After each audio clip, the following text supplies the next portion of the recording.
السلام علیکم ورحمۃ اللہ وبرکاتہ۔ الحمد للہ رب العالمین والعاقبۃ للمتقین، الصلاۃ والسلام علی رسولہ الکریم وعلی آلہ وصحبہ اجمعین، اما بعد۔ محترم و مکرم ناظرین اکرام، میں آپ کا دینی بھائی عمران احمد سلفی، آپ سب کا استقبال ہے ہمارے اس آن لائن کورس نماز نبوی صلی اللہ علیہ وسلم اور نمازیوں کی بعض غلطیاں۔ ناظرین، الحمدللہ ابھی تک کے ایپیسوڈز میں آپ کے سامنے نماز کے متعلق قریب مکمل احکام و مسائل بیان کیے گئے، الگ الگ نمازوں کے طریقے بیان کیے گئے، اور ایسے ہی نماز کا طریقہ بھی آپ کے سامنے بیان کیا گیا اور نماز میں ہونے والی غلطیوں کا بھی تذکرہ کیا گیا۔ وعدے کے مطابق آج ہم آپ کے سامنے انشاءاللہ نماز کا پریکٹیکل طریقہ یعنی عملی مشق نماز کے تعلق سے آپ کے سامنے پیش کیا جائے گا۔ اللہ سے دعا کریں کہ اللہ رب العالمین ہم سب کو خیر و خوبی سے نبی اکرم صلی اللہ علیہ وسلم کی نماز سیکھنے کی توفیق عطا فرمائے، آمین۔ ناظرین، سب سے پہلے اس بات کو یاد رکھیں کہ نماز سے پہلے ہمارے لیے طہارت ضروری ہے، اور طہارت میں ہمیں کیا کرنا ہے؟ وضو کا اہتمام کرنا ہے، وضو کا اہتمام کرنا ہے۔ سنت کے طریقے کے مطابق وضو کیجئے، اس کے بعد آپ مسجد آئیے نماز کے لیے۔ ہم جو نمازیں پڑھتے ہیں ان میں امام اور مقتدی کی کئی صورتیں شریعت نے بیان کی ہیں۔ پہلی صورت یہ ہے کہ امام کے ساتھ اگر ایک مقتدی ہو تو ہم کیسے کھڑے ہوں، امام کے ساتھ ایک سے زائد مقتدی ہوں تو ہم کیسے کھڑے ہوں۔ اس مسئلے کو ہم نے صف بندی کے مسائل میں آپ کے سامنے رکھی تھی، لیکن آج پریکٹیکل میں اس چیز کی ہم آپ کے سامنے وضاحت کریں گے۔ لہذا میں آج پریکٹیکل کے لیے استقبال کرتا ہوں اپنے دو بھائیوں کا۔ ایک بھائی ہمارے شیخ عدنان ہیں اور دوسرے داؤد با حمید ہیں۔ اللہ سے دعا کرے کہ اللہ تعالی ہمارے ان دونوں بھائیوں کو جزائے خیر دے جو انہوں نے ہمارے ساتھ آج اس پریکٹیکل میں حصہ لیا ہے۔ میں داؤد بھائی سے گزارش کرتا ہوں کہ آپ آ جائیں۔ دیکھیے ناظرین، اگر امام کے ساتھ ایک مقتدی ہو تو وہ امام کی دائیں جانب کھڑا ہوگا، امام کی دائیں جانب کھڑا ہوگا، اس طرح جیسے یہ میرے دائیں جانب کھڑے ہیں، اور بالکل ایسے قدم سے قدم ملائے گا اور کاندھے سے کاندھا ملا کر کھڑا ہوگا۔ اگر امام کے ساتھ ایک سے زائد مقتدی ہوں، 2 3 4، تو وہ کیسے کھڑے ہوں گے؟ تو عدنان صاحب آپ آ جائیے، یہاں کھڑے ہو جائیں۔ دیکھیے، امام اس طرح سے سامنے کھڑا ہوگا اور مقتدی جو ہے ایک سے زائد ہیں تو اس کے پیچھے کھڑے ہوں گے۔ اگر مقتدیوں میں کوئی بچہ ہے تو وہ بھی اگلی صف میں کھڑا ہو سکتا ہے، اس میں کوئی حرج کی بات نہیں ہے۔ اور اگر کوئی عورت ہے اور عورت کے لیے الگ سے مصلی کا اہتمام نہیں تو وہ پیچھے کے صف میں مردوں کے پیچھے کھڑی ہو سکتی ہے۔ آئیے ناظرین، میں آپ کو ایک اہم مسئلے کی طرف لے کر کے چلوں۔ صف بندی میں ہمیں صف کیسے ملانی ہے؟ تو یاد رکھیں، سنت سے جو ثابت ہے وہ یہ ہے کہ قدم سے قدم اور کاندھے سے کاندھا ملایا جائے، جس طرح ہمارے یہ دونوں بھائی کھڑے ہیں۔ سنت کے مطابق قدم سے قدم اور کاندھے سے کاندھا کب ملے گا؟ جب ہر آدمی اپنے جسم کے مطابق اپنے پیروں کو پھیلائے گا۔ اگر ہم بہت زیادہ پیر پھیلا دیں تو وہ بھی ہمارے لیے کیا ہے؟ مناسب نہیں ہے، یا بہت زیادہ سکوڑ لیں وہ بھی مناسب نہیں ہے صف بندی کے لیے۔ تو آپ دیکھیے، جس طرح انہوں نے اپنے جسم کے اعتبار سے اپنے قدم پھیلائے ہیں تو یہاں کاندھے سے کاندھا بھی مل رہا ہے، اور پیچھے سے ہم دیکھ لیتے ہیں۔ دیکھیے، یہاں قدم سے قدم بھی الحمدللہ ملا ہوا ہے، یہاں دیکھیں قدم سے قدم بھی ان دونوں بھائیوں کے ہمارے ملے ہوئے ہیں، کاندھے سے کاندھا بھی اور قدم سے قدم بھی۔ آ جائیں۔ یہ تو ہو گئی صف بندی میں ایسے کھڑا ہونا ہے۔ حدیث کے الفاظ ہیں کہ جب کھڑے ہوں تو اپنے بھائی کے لیے کے ساتھ نرمی کے ساتھ کھڑے ہوں، اطمینان کے ساتھ کھڑے ہوں، اور جو صفوں کو ملاتے ہیں اللہ ان کے دلوں کو ملاتا ہے، اور جو صفوں کو کاٹتے ہیں اللہ ان کے دلوں کو کاٹ دیتا ہے۔ تو یہ تو صف بندی کی بات ہو گئی۔ اللہ آپ دونوں بھائیوں کو جزائے خیر دے، اللہ آپ کو خیر و عافیت سے رکھے، دنیا اور آخرت کی بھلائیاں عطا فرمائے۔ بارک اللہ فیکم۔ اب ہم نماز کی ابتدا کریں گے۔ اس سے پہلے یاد رکھیں کہ نماز کی ابتدا سے پہلے سب سے بنیادی بات ہمارے معاشرے میں اس تعلق سے جو بدعت پائی جاتی ہے، وہ بنیادی بدعت یہ ہے کہ ہم نماز کے لیے زبان سے نیت کرتے ہیں۔ میں نیت کرتا ہوں 4 رکعت فرض نماز کی، بوقت ظہر اور منہ میرا قبلہ شریف کی طرف، یا اس طرح کے جو الفاظ کہے جاتے ہیں، تو یہ سنت سے ثابت نہیں، مروجہ بدعات میں سے ایک بہت بڑی بدعت ہے جس سے ہمیں اور آپ کو بچنے کی ضرورت ہے۔ ہاں یاد رکھیں، نماز کے لیے نیت ضروری ہے، لیکن نیت دل کے ارادے کا نام ہے، نہ کہ زبان سے اس طرح کی باتوں کی ادائیگی کا۔ جب ہم نے ارادہ کیا، دل میں ارادہ کر لیا، گھر سے نکلے کہ میں ظہر کی نماز کی ادائیگی کے لیے جا رہا ہوں، یا عصر کی نماز کی ادائیگی کے لیے، یا مغرب کی یا عشاء کی نماز کی ادائیگی کے لیے، تو جب ہم مسجد پہنچے الحمدللہ اب ہم نماز کیسے پڑھیں گے؟ تو میں بحیثیت امام آپ کو ایک نماز پڑھ کے دکھا رہا ہوں، ٹھیک ہے، اور اس دوران میں آپ سے بہت ساری باتیں بھی کروں گا، جہاں غلطیاں ہیں ان غلطیوں کی اصلاح کی کوشش بھی کروں گا۔ چلیے، سب سے پہلے ہم نے مؤذن صاحب نے تکبیر اقامت کہہ دی ہے، اب ہماری ذمہ داری سب سے پہلے کہ ہم تکبیر تحریمہ کہیں، اور تکبیر تحریمہ کہتے ہوئے اپنے ہاتھ کو اٹھائیں۔ ہاتھ جو سنت کے مطابق اٹھانا ہے، یا تو وہ ہمارے کاندھے تک ہوں گے، یہ کاندھے تک، یا ہمارے کانوں تک ہوں گے، کان کے لو کے برابر ہوں گے، یا کاندھے تک ہوں گے، اس طرح سے۔ جو بھائی عموماً نیت کرتے وقت اللہ اکبر جب کہتے ہیں تو اپنے ہاتھوں کو کان کے لو سے ایسے لگاتے ہیں، آپ یاد رکھیں یہ سنت سے ثابت نہیں ہے، بلکہ یہ سنت کے خلاف عمل ہے۔ سنت سے ثابت عمل کیا ہے کہ ہم یا تو کاندھے تک اٹھائیں یا کان کے لو تک اٹھائیں، لیکن انگلی کو اس طرح سے انگلی سے اس طرح سے کان کو نہ چھوئے، نہ ٹچ کرے۔ بہرحال تو ہم کیا کہیں گے؟ اللہ اکبر، اس طرح سے ہمارے ہاتھ ہوں گے قبلہ کی جانب۔ یاد رکھیں نماز جب بھی پڑھیں، چاہے نماز کی کسی بھی حالت یا کیفیت میں ہو، ہمیں کیا کرنا ہے؟ ہمارا سارا جسم جو ہے قبلہ کی طرف۔ بعض بھائی جب کھڑے ہوتے ہیں تو اپنے پیروں کو ایسے رکھتے ہیں، دیکھیے اس طرح سے، یہ سنت کے خلاف ہے۔ سنت یہ ہے کہ تمام اعضاء قبلے کی طرف ایسے ہوں گے۔ ہم نے جب تکبیر کہنا ہے تو اللہ اکبر، ایسے ہاتھ اٹھایا اور ہم نے نیت باندھ لیا۔ نیت کے لیے جو احادیث وارد ہیں، چاہے وہ وائل بن حجر رضی اللہ تعالی عنہ کی ہو، یا دوسری جو سنن کی ہمیں اور صحیح کی روایتیں ملتی ہیں، ان میں یہ ہے کہ انسان اپنے کلائی کو جو ہے کلائی پر رکھے، ایسے رکھے کلائی کو کلائی پر، یا ان ہاتھ کی انگلیوں کو یہاں اپنے کہنی کے پاس رکھے، ہاتھ کی انگلیوں کو کہنی کے پاس رکھے، کوہنی کے پاس رکھے۔ تو ہم نے کلائی پر رکھا، اللہ اکبر کہہ کے ہم نے کلائی پر رکھا، سبحان اللہ، کلائی پر رکھے، اور کہاں باندھے؟ سینے پر باندھے، سینے پر باندھے۔ صحیح ابن خزیمہ کی جو سب سے صحیح روایت ہے اس باب میں وہ یہی ہے کہ انسان ہاتھ کو سینے پر باندھے۔ جو روایت بڑی مشہور ہے حضرت علی رضی اللہ تعالی عنہ کے تعلق سے، جس میں تحت السرہ کا ذکر ہے ناف کے نیچے باندھنے کا، تو یاد رکھے وہ سند کے اعتبار سے درست نہیں ہے، علماء نے اس کو نکارا ہے اور اسے ضعیف قرار دیا۔ اور آپ ایک چیز یاد رکھیں، ہم ہاتھ ایسے باندھے یا ہاتھ کلائی پر رکھے، وہ خود بخود سینے پر چلا آئے گا، خود بخود سینے پر چلا آئے گا۔ الحمدللہ ہمارے معاشرے میں ہمارے احناف بھائی کیا کرتے ہیں، مرد حضرات ناف کے نیچے ہاتھ باندھتے اور خواتین سینے پر ہاتھ باندھتی ہے۔ تو یاد رکھیں یہ تفریق نماز میں اللہ کے نبی صلی اللہ علیہ وسلم سے ثابت نہیں ہے، آپ صلی اللہ علیہ وسلم نے کہیں بھی ایسا نہیں کہا ہے، نہ کیا ہے۔ ہم نے جب نیت باندھ لی تو اب ہماری ذمہ داری کیا ہے؟ ہم سینے پر ہاتھ رکھے، بالکل ایک دم یہاں پر بھی نہیں اور بالکل اس طرح چھوڑ کر کے بھی نہیں، بلکہ درمیان میں سینے پر ہاتھ رکھے۔ اب ہم نیت کی دعا پڑھیں گے، جو دعائیں عام طور سے مشہور ہے، اور جیسے ہی ہم نیت باندھیں تکبیر تحریمہ کہہ کے، ہماری نگاہ کہاں ہوگی؟ ہمارے سجدے کی جگہ پر، سجدے کی جگہ پر۔ آنکھ کھلی ہوئی ہونی چاہیے۔ بعض بھائی آنکھوں کو ایسے بند کر لیتے ہیں اور کبھی سر آسمان کی طرف اٹھایا، کبھی ادھر، کبھی ایسے جھوم رہے، نہیں۔ نماز میں خشوع خضوع اختیار کیجیے، ہم اللہ کے سامنے کھڑے، احکم الحاکمین کے سامنے کھڑے، بالکل نگاہ ہماری سجدے کی جگہ پر، ہم نے ایسے نیت باندھ لیا اور اس طرح سے اپنے ہاتھ کو مضبوطی سے پکڑ لیا۔ اب ہم دعا پڑھیں گے، جو مشہور دعائیں ہیں، جیسے مثال کے طور پر سبحانک اللہم وبحمدک وتبارک اسمک وتعالی جدک ولا الہ غیرک، یا وہ جو دعا مشہور ہے اللہم باعد بینی وبین خطایایا کما بعدت بین المشرق والمغرب الی آخر الحدیث۔ نیت کی دعا اب ہم نے پڑھ لی۔ اب ہماری ذمہ داری ہے کہ ہم اعوذ باللہ من الشیطان الرجیم بسم اللہ الرحمن الرحیم پڑھیں، یا اعوذ باللہ من الشیطان الرجیم من حمزہ ونفخہ ونفثہ بسم اللہ الرحمن الرحیم۔ تعوذ اور تسمیہ کے بعد ہم قرآن مجید کی تلاوت شروع کریں گے، اور شروع کہاں سے کریں گے؟ سورۃ الفاتحہ سے۔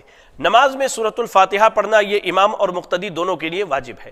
سری نمازوں میں امت کا اس بات پر اتفاق ہے کہ امام اور مقتدی دونوں سورۃ الفاتحہ پڑھیں گے۔ جہری نمازوں کے تعلق سے اختلاف ہے، نماز کے طریقے میں نے سورۃ الفاتحہ کے متعلق مکمل گفتگو کی ہے، اور وہ یہ ہے کہ ہم سری پڑھیں یا جہری پڑھیں، امام اور مقتدی دونوں کے لیے واجب ہے کہ وہ سورۃ الفاتحہ پڑھیں۔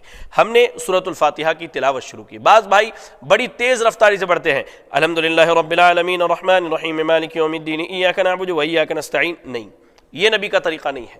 نبی صلی اللہ علیہ وسلم کا طریقہ کیا؟ آپ اطمینان سے ٹھہر ٹھہر کے پڑھتے، الحمدللہ رب العالمین الرحمن الرحیم، ٹھہر ٹھہر کے آرام سے پڑھیں۔ سورۃ الفاتحہ ہم نے پڑھ لیا، امام کہتے ہیں غیر المغضوب علیہم ولا الضالین، پیچھے سے ہمارے بعض بھائی جو مقتدی ہیں امام سے پہلے آمین کہہ دیتے ہیں، نہیں، امام جب آمین کہے تب آپ آمین کہیے، امام جب آمین کہے تب آمین کہیے، اقتدا امام کی کرنی ہے، اس سے آگے نہیں بڑھنا ہے۔ امام نے کہا آمین تو آپ اس کے ساتھ آمین کہیے۔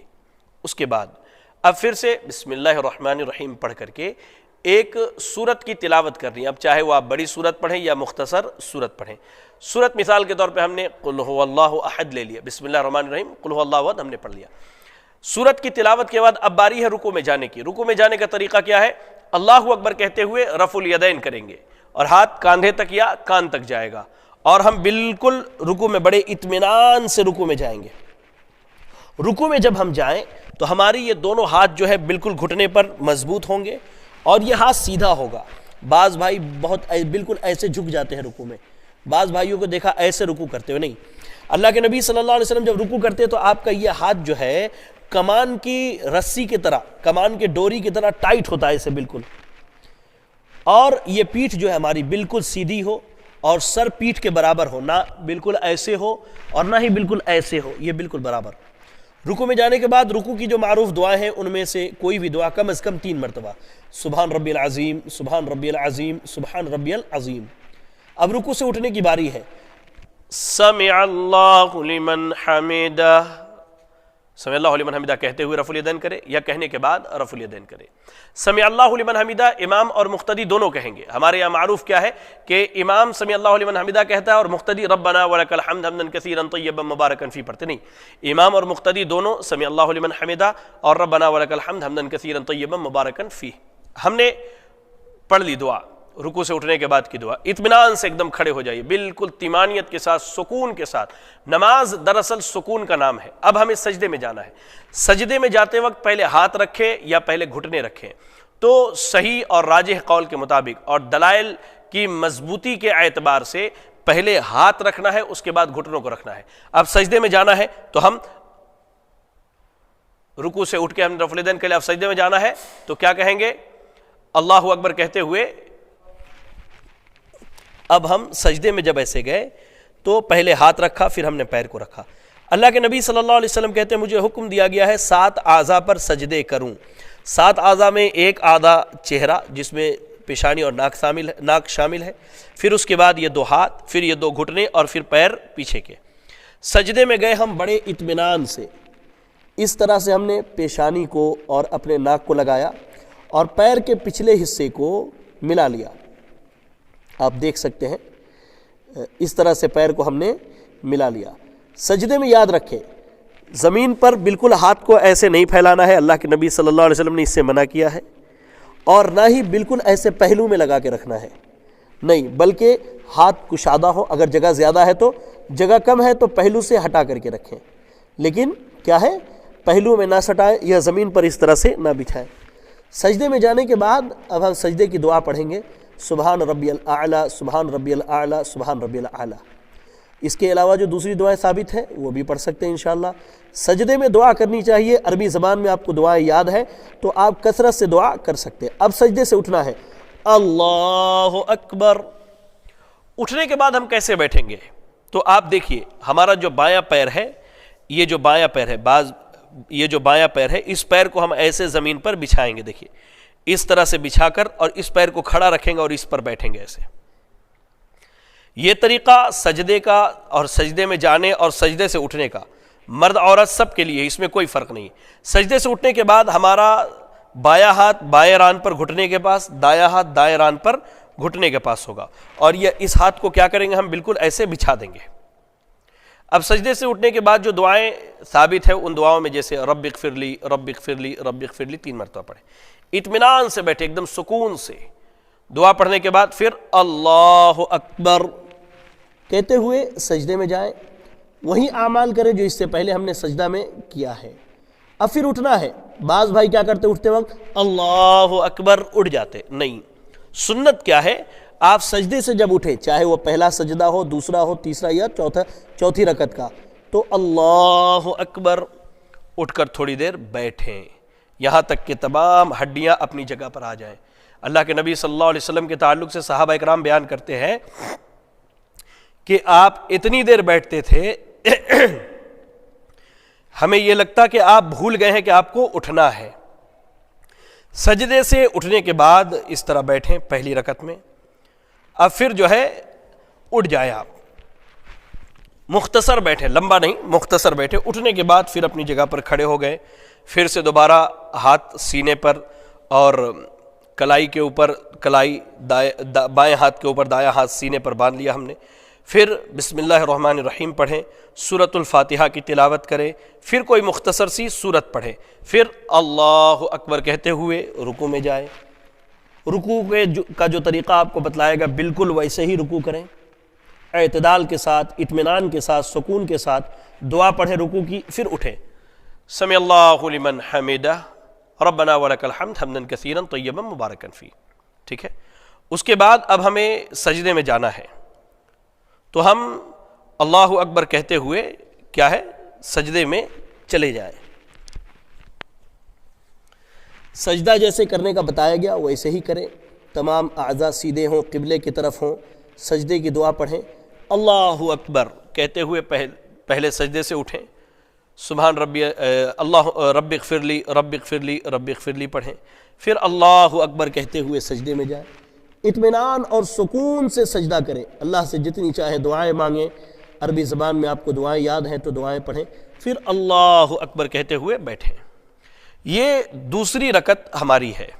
اب یہ دوسری رکعت اگر فجر کی ہے تو ہماری آخری رکعت ہوگی وہ، اگر مغرب کی ہے تو اس کے بعد 1 رکعت پڑھنی ہے، اور اگر ظہر عصر یا عشاء کی ہے تو اس کے بعد ہمیں 2 رکعت پڑھنی ہے۔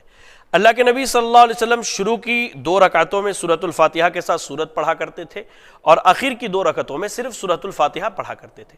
اگر یہ ہماری آخری رکعت ہے فجر کی، یا ہماری دوسری رکعت ہے مغرب کی، یا ظہر عصر یا عشاء کی، تو یاد رکھیں کہ پہلے تشہد میں اور آخری تشہد میں جب اللہ کے نبی صلی اللہ علیہ وسلم بیٹھتے تو بالکل آپ ایسے بیٹھتے، ہاتھ کو بچھا لیتے اس پر، اور آپ کا ہاتھ، یہ دایاں ہاتھ جو ہے اس طرح سے ہوتا، آپ ایسا ان 2 انگلیوں کو ایسے بند کرتے، اور انگوٹھا اور درمیان کی انگلی کو ایسے ملاتے، اور شہادت کی انگلی کھڑی رکھتے، تھوڑا سا اس کو ٹیڑھا کر لیتے ایسے۔ اب ہماری نگاہ جو سجدے کی جگہ پر تھی، اب وہ نگاہ چلی آئے گی انگلی پر، ایسے انگلی کو حرکت دینی ہے، کیسے؟ التحیات للہ والصلوات الطیبات السلام علیک ایہا النبی ورحمۃ اللہ وبرکاتہ، السلام علینا وعلی عباد اللہ الصالحین، اشہد ان لا الہ الا اللہ واشہد ان محمدا عبدہ ورسولہ۔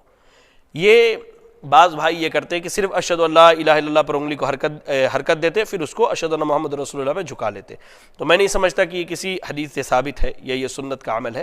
سنت یہ ہے کہ مکمل تشہد میں، چاہے آپ پہلے تشہد میں ہو یا آخری تشہد میں ہو، انگلی کو حرکت دیتے رہے۔ اس کے بعد اگر آپ 3 یا 4 رکعت کی نماز پڑھ رہے ہیں تو یہ آپ کا پہلا تشہد ہے، تو آپ چاہے تو اس میں درود شریف بھی پڑھ سکتے ہیں، یا اشہد ان محمد رسول اللہ تک پڑھ کر کے اٹھ سکتے ہیں تکبیر کہہ کے، اور اگر 2 رکعت کی نماز ہے فجر کی تو مکمل دعائیں پڑھنی جو انشاءاللہ میں آپ کو بتا رہا ہوں۔ اب آپ اٹھ گئے، اللہ اکبر، اب ہم تیسری رکعت کے لیے اٹھتے ہیں، چاہے وہ مغرب کی ہو یا عشاء ظہر یا عصر کی ہو، تو رفع الیدین کرنا ہے۔ عبداللہ ابن عباس رضی اللہ تعالیٰ عنہما کہتے ہیں کہ اللہ کے نبی صلی اللہ علیہ وسلم رفع الیدین کرتے اور پھر سے نیت باندھے، اب کیا ہے، اب سورۃ الفاتحہ بسم اللہ پڑھنا ہے، سورۃ الفاتحہ پڑھنی ہے سری آواز میں خاموشی کے ساتھ، ایسا پڑھیں کہ ہمارے زبان اور ہمارے چہرے سے لگے یا ہماری داڑھی وغیرہ کے حرکت سے لگے کہ ہم پڑھ رہے ہیں، جیسے مثال کے طور پہ ایسے اس طرح سے، یہ سنت سے ثابت ہے۔ اس کے بعد اللہ اکبر کہہ کے ہم رکوع میں جائیں، سجدہ کریں۔ 3 رکعت کی نماز ہے تو بیٹھ جائے، آخری تشہد ہے۔ 4 رکعت کی نماز ہے تو پھر اٹھیں گے 1 رکعت کے لیے، اور آخری تشہد میں جب ہم بیٹھیں گے، مثال کے طور پہ ہم سجدے سے اٹھنے کے بعد آخری تشہد میں بیٹھیں، تو آخری تشہد میں ہمیں جس طرح ہم پہلے تشہد میں بیٹھتے ویسے نہیں بیٹھنا ہے، بلکہ ہمارا یہ جو پیر ہے، یہ بایاں پیر جو ہے آپ دیکھ لیجئے دائیں پیر کے نیچے آئے گا، اور ہم جسم کے اس حصے پر بیٹھیں گے اپنے کولہے پر، اس طرح سے یہ ایسے بیٹھیں گے ہم۔ دیکھیے یہ پیر بالکل یہاں سے نکلا ہوا ہوگا، یہ پیر ایسے زمین پر کھڑا ہوگا، اور ہم بالکل ایسے اطمینان سے بیٹھے ہوں گے۔ اب جب ہم بیٹھیں گے تو اس صورت میں پھر جس طرح ہم نے پہلے تشہد میں انگلی کو میں گرہ بنایا تھا اور اس طرح سے اپنی انگلی کو کھڑی رکھی تھی، ہم نے کھڑی رکھیں گے اور کلمات پڑھیں گے، التحیات للہ والصلوات الطیبات السلام علیک ایھا النبی ورحمۃ اللہ وبرکاتہ۔ اس کے بعد تحیات کے بعد درود ابراہیمی پڑھیں گے، اور ہماری نگاہ کہاں ہوگی؟ ہماری انگلی پر ہوگی۔ اللہم صلی علی محمد وعلی آل محمد کما صلیت علی ابراہیم وعلی آل ابراہیم انک حمید مجید، اللہم بارک علی محمد وعلی آل محمد کما بارکت علی ابراہیم وعلی آل ابراہیم انک حمید مجید۔ یہ ہو گیا۔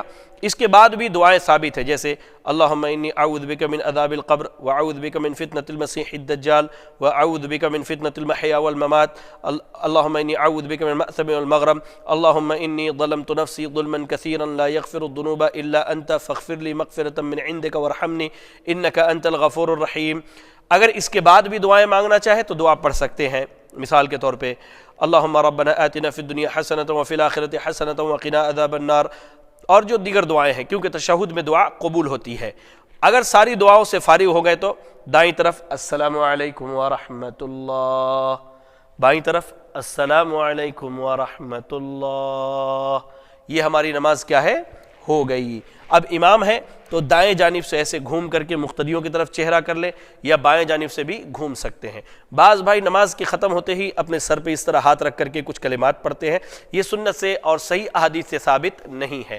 بعض بھائی کیا کرتے ہیں، نماز کے فوراً بعد دعا کے لیے ہاتھ اٹھا دیتے ہیں، یہ بھی سنت کے خلاف ہے۔ ہونا یہ چاہیے کہ نماز کے بعد کے جو اذکار ہیں، جیسے نماز ختم ہوتے ہی اللہ اکبر، استغفر اللہ استغفر اللہ استغفر اللہ 3 مرتبہ، اس کے بعد اللہم انت السلام ومنک السلام تبارکت یا ذا الجلال والاکرام، جو دعا ثابت ہے وہ مکمل دعائیں پڑھیں۔ آپ چاہیں تو فرض نماز کے بعد دعا کر سکتے ہیں، لیکن فرض نماز کے بعد اجتماعی دعا کا ثبوت نبی اکرم صلی اللہ علیہ وسلم سے نہیں ملتا ہے۔ انفرادی طور پر اگر دعا کریں تو آپ جتنی دیر چاہیں اللہ تعالیٰ سے دعا کریں، فرض نماز کے بعد دعائیں قبول ہوتی ہے۔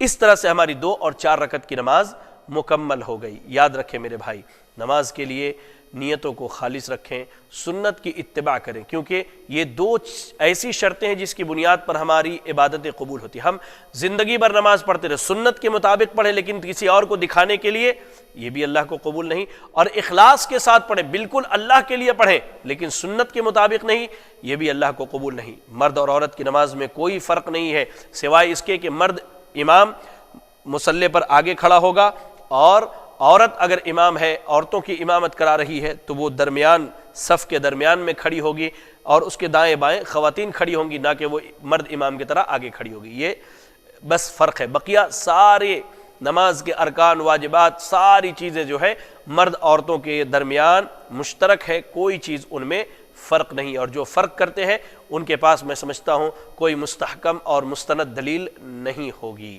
اور نہ ہی موجود ہے۔ لہذا اللہ سے دعا کریں کہ اللہ رب العالمین میری، آپ کی اور تمام اہل اسلام کی اصلاح فرمائے، ہمارے نمازوں کی اللہ تعالیٰ اصلاح فرمائے۔ ناظرین، میں آپ کو ایک پیغام مزید دینا چاہتا ہوں۔ الحمدللہ یہ ایک بہترین دعوتی دینی کورس تھا ہمارا نماز نبوی صلی اللہ علیہ وسلم کے متعلق۔ اللہ سے دعا کریں کہ اللہ رب العالمین ہم سب کو اس ورکشاپ میں اور اس آن لائن کورس میں جو جو باتیں ہم نے سیکھی ہیں اس پر عمل کرنے کی توفیق عطا فرمائے۔ میں شکر گزار ہوں سب سے پہلے اللہ تعالیٰ کا، جس رب کائنات نے مجھ طالب علم کو نماز کے متعلق ایک بہترین کورس آپ تک پہنچانے کی توفیق دی۔ اس کے بعد میں شکر گزار ہوں اپنے بھائی عبدالقدیر صاحب کا اور ان کی ٹیم کا جو وے آف سلفیہ کے ذمہ دار ہیں۔ الحمدللہ وہ گاہے بگاہے بہترین کورسز منعقد کرتے رہتے ہیں۔ انہی بہترین کورسوں میں یہ نماز نبوی صلی اللہ علیہ وسلم کا کورس تھا جو وقت کی انتہائی اہم ضرورت تھی۔ آپ سب نے حصہ لیا، اللہ آپ کے اس حصے داری کو قبول کرے۔ اس کے بعد مزید انشاءاللہ آپ کے سامنے بہترین اور کورسز لائے جائیں گے۔ آپ سب سے گزارش ہے کہ اس میں بڑھ چڑھ کر کے حصہ لیں اور دین کو سیکھیں۔ میں عبدالقدیر بھائی کا اور ان کی ٹیم کا بہت بہت شکر گزار ہوں، دا وے آف سلفیہ کا شکر گزار ہوں، اور خصوصاً اپنے عبدالسمیع بھائی کا جو ہمارے اس پروگرام کو ٹیلی کاسٹ کرتے ہیں، اور ایسے ہی ہمارے جو دو آج ہمارے شرکاء تھے جناب شیخ عدنان اور جناب داؤد با حمید، میں ان دونوں بھائیوں کا بھی شکر گزار ہوں، اور آپ تمام کا شکر گزار ہوں جو اپنا قیمتی وقت دے کر کے اس پروگرام کو دیکھتے ہیں۔ اللہ سے دعا ہے کہ اللہ رب العالمین مجھے، آپ کو اور تمام مسلمانوں کو دین اسلام کی صحیح سمجھ اور فہم عطا فرمائے، آمین۔ وآخر دعوانا ان الحمدللہ رب العالمین۔ ناظرین، اگر کوئی چیز چھوٹ گئی یا رہ گئی ہو تو انشاءاللہ میں کل آپ کے سامنے آن لائن آؤں گا، آپ اپنے سوالات کو پیش کریں، اگر ہمارے علم میں رہا تو کتاب و سنت کے مطابق اس کا جواب دیا جائے گا۔ بارک اللہ فیکم، السلام علیکم ورحمۃ اللہ وبرکاتہ۔